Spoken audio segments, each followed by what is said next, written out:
anxiety, depression, are they related? Of course they are. There's a very close link, isn't there?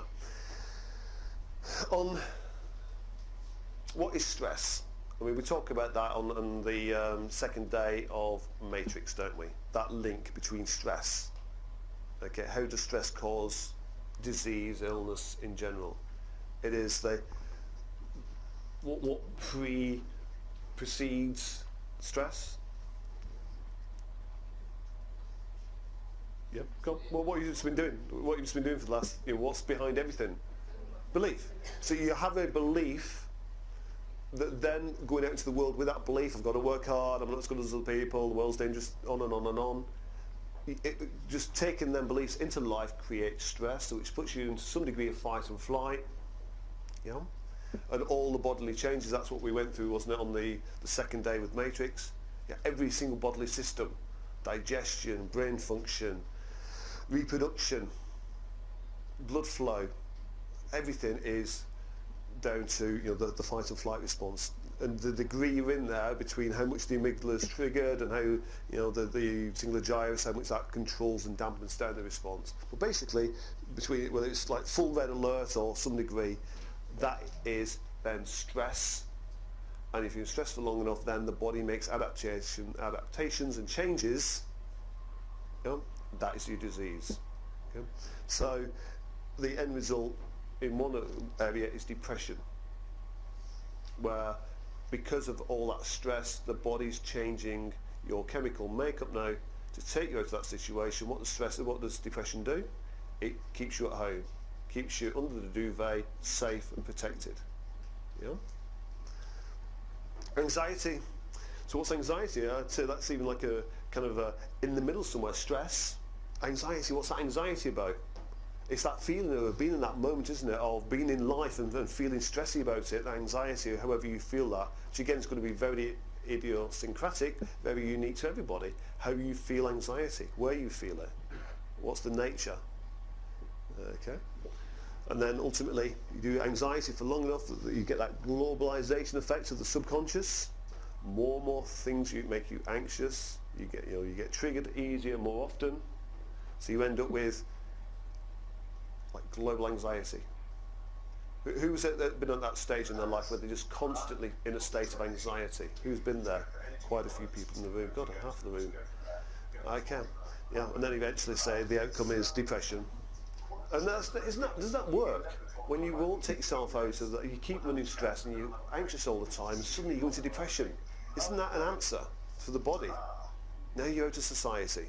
It's like ME saying, now you're out of society. Now you're safe. Okay, it's just the body's answer to stress. So, how could we find out how to work? So give me some symptoms of stress.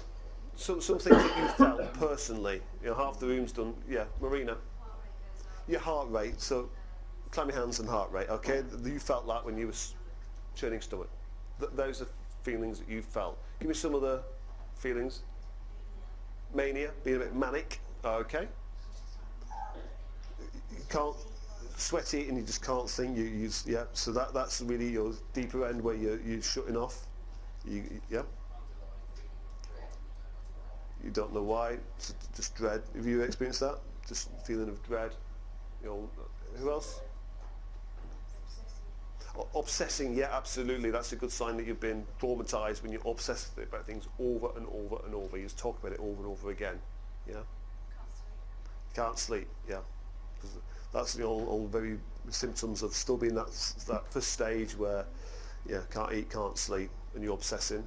It's really discussing some of the things that Penny will talk about later with metamedicine, serious disease. Muscle tension. That's what you felt, yeah. Hypervigilant, yeah. What do we mean by hypervigilant? You're constantly, state of where's the danger, where's the danger? You're scanning your environment all the time, looking for that danger. Who's felt that? Yeah. Okay. Brilliant. No, that's something else. That. Constipation, potentially, yeah, because digestion's not working as it should do. digestion's shutting down, just really not working. Okay, so all these are the kinds of symptoms of stress and anxiety. So where's it coming from? Where are you getting the stress from? We talked about belief. Yeah, give me some of the ways that we can pick up stress, anxiety. Parents, yeah. So who's done that? Who had an anxious, stressy mum? Yeah, yeah. Again, you see the correlation that, again, that learned behaviour. You watch your mum be anxious and stressed, it's like, God, if mum's anxious and stressed, I'd better be anxious and stressed because, or dad, it could be dad as well. Rarely, but sometimes. Of course it starts absolutely in the womb. And how's that going to work? Because, well, the mum's kicking out all that adrenaline and all the cortisol and everything, and the baby's picking up on that. The baby has to come out ready for its environment. Again, and then there's the fields of information. The baby's picking up all that information that the mother's going through. So of course, nature brings that baby out ready. It brings the baby out hyper vigilant. And you find that you have you come out either sympathetic dominant or you come out parasympathetic dominant. Who's sympathetic dominant? Who's always always on the move, always doing stuff throughout the life? Yeah, always got to get stuff doing. Who's like that? Okay. Who's the opposite? It's like just more laid back and relaxed, and and a lot of that is decided at birth.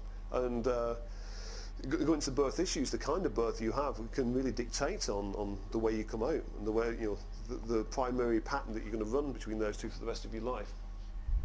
It's okay. So from parents, from big T traumas. Absolutely, yeah. Of course, yeah. America. So it's so funny. You go through the airport. It's like highest alert, and then that stopped working. So we're even higher alert now. And as soon as you enter America, it's like it's like, ooh, let's be scared and nervous. And as somebody once said, the chance of getting killed by a terrorist is just like more chance of getting hit by lightning. That's for certain. But subconsciously, you're living in a society where the new media all the time, and you're just that constant state of alertness that will create stress and anxiety depending on your sensitivity. Who's really affected by all this stuff that's going on in the world? You watch the Middle East, and Elaine, it really gets to you. You can say you Who else gets really you've been affected by it all? You used to. Better it now. Barbara, was that you? Yeah.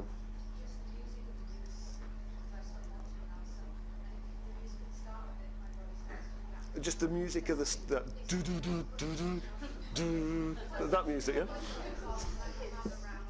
yeah. Okay, good. Okay, so obviously big T traumas where you've had a major event that you can end up with some PTSD and such that you're just reliving and obsessing on from that as well. Then small T beliefs. Okay, so what happens with it? It becomes habitual. Who got to that point of habituated anxiety? It's there all the time. Again, the body sets itself up that way with all these ways of being in the world. Ease, speed. So the pathways are all connected up for anxiety. The neuropeptides are connected up for anxiety. The self-receptors, they're because that's what you're running all the time. The body's there because it's got to be optimum state to be able to deal with this quickly. Your body doesn't need to want to keep relearning how to be in this state. If that's your primary state, the body's just going along with that and it's set up that way. Okay, so some difficulties in treating. It gets generalised rather than specific. It's like you've got a general feeling, which is quite difficult in EFT, isn't it? You got somebody that says, oh yeah, I've got this general anxiety. Where do you go with that? Where do you start? I've got depression. When did it start? The EFT questions, when did it start? Okay, you got some bits there. But can you think of a way in Matrix that we could go and find out where it comes from? That anxiety, that depression. Is there energy around it? Yeah? Isn't it easy? Okay, so we chase the energy, and then from there we can go where? echo to echo, and we can get what it's really about. And what you often find is, well, of course, all the time, ultimately, there's going to be a belief that you'll get to. Yeah? Do we need to demo this, or is that just really clear enough? Do you want a demonstration on this, anybody? We don't need it, do we? So I'm just going to do the same as what I've done for every other issue.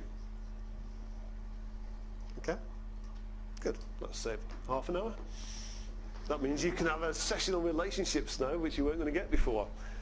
Okay, so steps to working with it, bit more complex, because there can be a lot more behind it. With Penny's talk just after lunch with Steve's disease, there's a whole lot more content in there, because there's a whole lot more things that become connected with the illness and disease. Okay, a bit more with this. Okay, so we can get the VLC level. How much is that a problem in your life? Okay, how bad is that anxiety? How bad is that depression?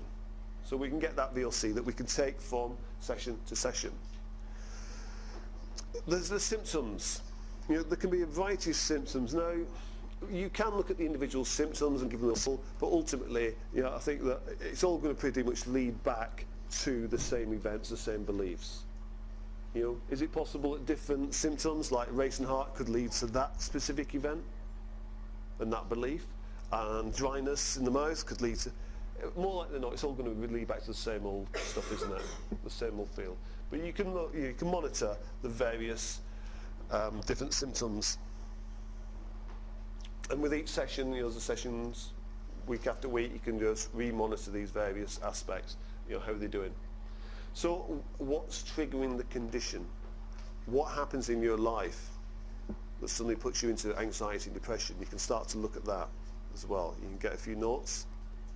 But again, that is ultimately going to lead you back to the early beliefs and the early events, isn't it, anyway? Yeah.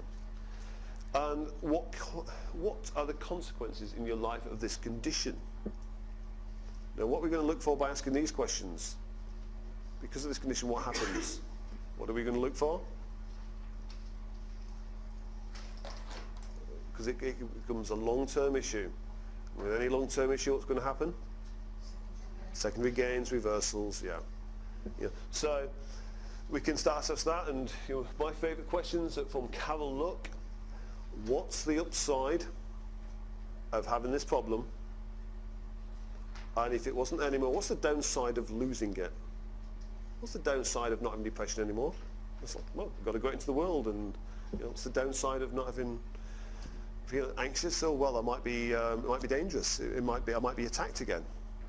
Okay, so right, let's go and work with that, whatever comes up. Great questions. You write them down. Say, what's the upside of having the problem? What does it give you? And what's the downside if it wasn't there anymore? And these are quite subtle ways. They're a lot more subtle than saying, like, you're creating this problem, you're getting benefits out of it, what's the benefit? It's just a subtle way of not blaming your client. Yeah?